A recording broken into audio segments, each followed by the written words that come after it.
Bismillahirrahmanirrahim. Alhamdulillahirabbil alamin wa bihi nasta'in ala umurid dunya waddin. Wassalatu wassalamu ala asyrafil anbiya'i wal mursalin nabiyyina Muhammad wa ala alihi wa sahbihi ajmain. Amma ba'du. Saudara-saudaraku yang semoga dirahmati dan diberkahi oleh Allah Subhanahu wa taala. Sungguh miris hati ini tatkala membaca dan mendengar berita-berita tentang pelecehan seksual yang marak akhir-akhir ini. Agama kita telah tegas melarang perzinaan, pelecehan seksual, karena itu adalah perbuatan yang keji, jijik dan kotor. Allah Subhanahu wa taala berfirman, "Wala taqrabuz zina innahu kana fahisyatan wa sa'a sabila." Janganlah kalian mendekati zina. Sesungguhnya zina adalah perbuatan yang keji dan mungkar. Mari kita perhatikan dan renungkan ayat yang mulia ini. Allah Subhanahu wa taala tidak mengatakan jangan kalian berzina, tapi Allah mengatakan jangan mendekati. Mendekati saja nggak boleh, apalagi melakukannya. Oleh karenanya, segala sarana yang mengantarkan kepada perbuatan zina ditutup rapat-rapat oleh Allah Subhanahu wa taala. Kita dilarang untuk berdua-duaan dengan wanita yang bukan mahram. Allah melarang kita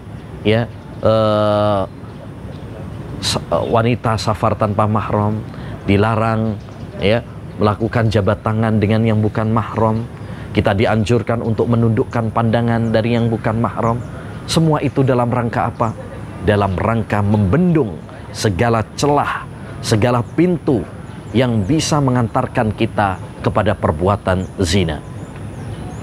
Karena kaidah yang disebutkan oleh para ulama, inna waha idza harrama syai'an harrama wasailah.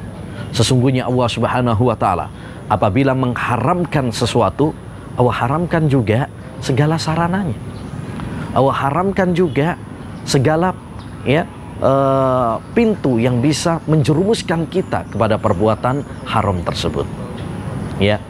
Oleh karenanya, dengan maraknya perzinaan, maraknya pelecehan seksual, maka mari pertama kita bentengi diri kita dengan iman, dengan ketakwaan, dengan rasa takut kepada Allah Subhanahu wa taala. Dimanapun kita berada, kapanpun kita merasa diawasi oleh Allah Subhanahu wa taala. Ini adalah benteng yang paling kokoh untuk melindungi diri kita dari pelecehan seksual, dari perzinaan dan lain sebagainya.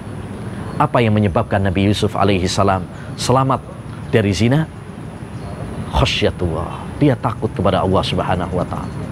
Nabi sallallahu alaihi wasallam mengabarkan tentang 7 golongan yang akan naungi oleh Allah Subhanahu wa taala di suatu hari yang tidak ada naungan kecuali naungannya. Salah satunya warajulun da'at sumra'atun dzatu mansibin wa jamal faqala inni akhafuwa. Seorang yang diajak, digoda oleh wanita yang cantik, yang memiliki kedudukan untuk berzina, tapi dia mengatakan aku takut kepada Allah Subhanahu wa taala. Yang kedua, mari kita banyak berdoa kepada Allah Subhanahu wa taala. Karena hanya Allah yang bisa menyelamatkan kita. Fitnah pada zaman kita begitu dahsyat. Kalau bukan karena pertolongan Allah Subhanahu wa taala, maka kita akan terjerumus dalam hal-hal yang tidak kita inginkan. Dahulu ada seorang pemuda minta izin zina kepada Rasulullah sallallahu alaihi wasallam. Maka Rasulullah sallallahu alaihi wasallam kemudian mengatakan padanya, "Apakah kamu rela kalau ada orang yang berzina dengan ibumu?" "Tidak, wahai Rasulullah." "Apakah kamu rela kalau ada orang berzina dengan adikmu, bibimu?" "Tidak, wahai Rasulullah." Begitu juga semua manusia tidak ingin ibunya, adiknya kamu zinai.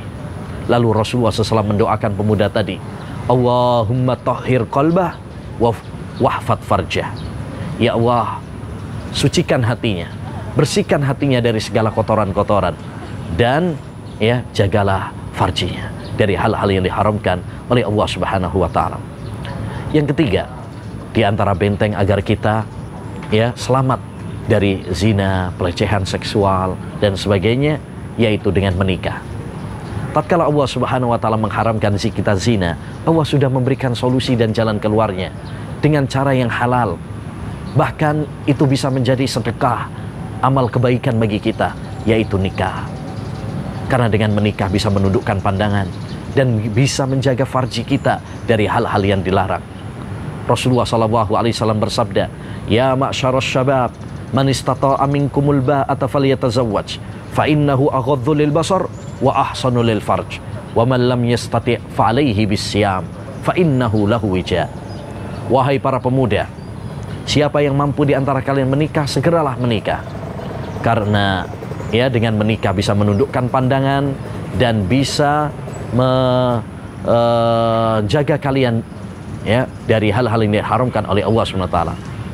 Dan jika tidak mampu, hendaknya kalian berpuasa, karena puasa bisa mengerem syahwat. Dan di antara hal penting yang perlu kita lakukan adalah bagaimana kita mendidik, menjaga keluarga kita dari ya perbuatan-perbuatan yang haram ini. Kita semuanya berkewajiban untuk mendidik, menjaga, melindungi. Ya ayyuhalladzina amanu qu anfusakum wa ahlikum nar wa quduhan nasu wal hijarah. Wahai orang-orang yang beriman, jaga diri kalian, jaga keluarga kalian, istri dan anak-anak kalian ya dari api neraka yang bahan bakarnya manusia dan batu-batuan.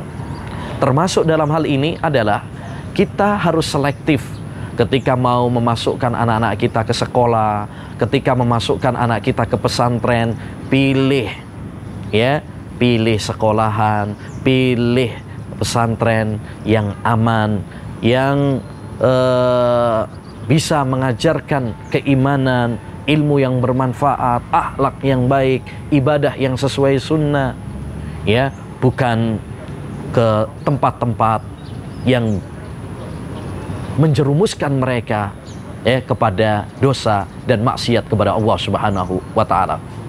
Ya. Ingat, kita semuanya akan berdiri di hadapan Allah Subhanahu wa taala. Kita semuanya akan dimintai pertanggungjawaban di hadapan Allah Subhanahu wa taala. Kullukum ra'in wa kullukum mas'ulun an ra'iyatih. Setiap kalian adalah pemimpin dan setiap kalian akan dimintai pertanggungjawaban di hadapan Allah Subhanahu wa taala. Semoga Allah Subhanahu wa taala memberikan taufik kepada kita semuanya.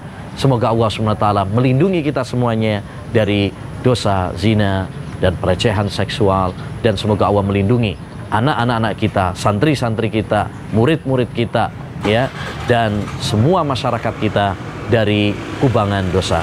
Wassalamualaikum warahmatullahi wabarakatuh.